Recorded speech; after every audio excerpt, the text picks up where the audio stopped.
আসসালামু আলাইকুম। অস্ট্রেলিয়া এবং ইংল্যান্ড এই দুই দেশ যদি বিশ্বকাপে পার্টিসিপেট করতে ইন্ডিয়াতে না যায় তাহলে বিশ্বকাপ হবে কিভাবে? দেখুন, কলকাতায় যে নিপা ভাইরাসের প্রাদুর্ভাব হয়েছে সেখানে অলরেডি 3 থেকে 4 জন অলরেডি চিকিৎসা কর্মী মারা গিয়েছেন এবং এটা নিয়ে ইংল্যান্ড অস্ট্রেলিয়া স্বাস্থ্য বিভাগের লোকজন এবং ক্রিকেট কর্মকর্তারা খুবই বিচলিত। এবিসি একটা আর্টিকেল, অস্ট্রেলিয়ার জনপ্রিয় একটা সংবাদ মাধ্যম, সেখান থেকে একটা প্রতিবেদনে পাওয়া গিয়েছে যে তাদের স্বাস্থ্য বিষয়ক মন্ত্রী তিনি খুবই উদ্বেগ এই বিষয়টা নিয়ে এবং তিনি এটা নিয়ে ইন্ডিয়ান কর্মকর্তাদের সাথে যোগাযোগ করতেছেন এবং কোথায় কি অবস্থা কি পরিস্থিতি সেটা নিয়ে আলোচনা পর্যালোচনা চলতেছে। দেখুন, অস্ট্রেলিয়া ক্রিকেট দলকে তারা তাদের দেশের সব থেকে বড় প্রতিষ্ঠিত স্থানে রেখেছেন। বলা যায় যে অস্ট্রেলিয়া ক্রিকেট দলের যে অধিনায়ক তাকে তারা প্রধানমন্ত্রী হিসেবে অনেক সময় বিবেচনা করেন। তাতে করে বুঝতেই পারতেছেন যে অস্ট্রেলিয়া ক্রিকেট দলের এমন একটা পরিস্থিতির সম্মুখীন হচ্ছে যেখানে তাদের হাতে কিছুই নেই।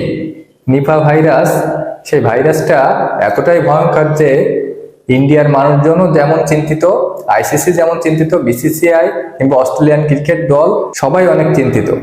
এই ক্ষেত্রে অস্ট্রেলিয়া ক্রিকেট দল সেখানে যাবে কিনা আবারও পুনরায় আলোচনায় বসেছে এবং ইংল্যান্ড ক্রিকেট দল তারা কিন্তু বেশ আগে থেকেই এটা নিয়ে বিচলিত, কারণ তারা খেলবে কলকাতার মাটিতে।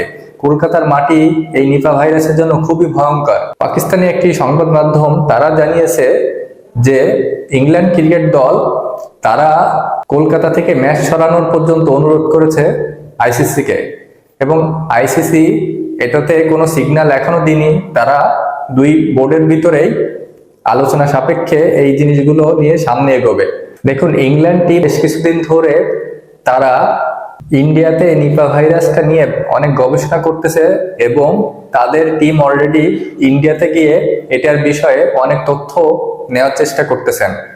কারণ ইংল্যান্ড টিম মাঠে খেলবে কিন্তু দর্শকরা থাকবে বাইরে, তাদের যদি কোনো কিছু হয়ে যায় তখন কিন্তু এটা বিশাল বড় একটা ক্ষতির দিক হয়ে দাঁড়াবে অস্ট্রেলিয়া ইংল্যান্ড এই দুই দলের জন্যই।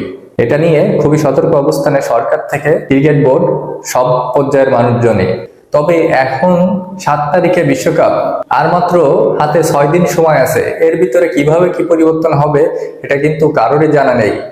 সবকিছু যদি এভাবে করে বাড়তে থাকে তাহলে বিশ্বকাপ কলকাতায় হবে কিনা সেটা নিয়েও জেগেছে সংশয়। এই যদি পরিস্থিতি হয় তাহলে বিশ্বকাপ থেকে সরে আসার সিদ্ধান্তে আইসিসির কি পরিস্থিতি হয়, তাহলে বিশ্বকাপে টালমাটাল অবস্থা আইসিসি কিভাবে সামনে এগোবেন এবং কিভাবে এই পুরো ম্যাচগুলো পর্যালোচনা করবেন সেটাই এখন দেখার বিষয়। আপনি কি মনে করছেন অবশ্যই জানাবেন এবং ভালো লাগলে পাশে থাকবেন। ধন্যবাদ।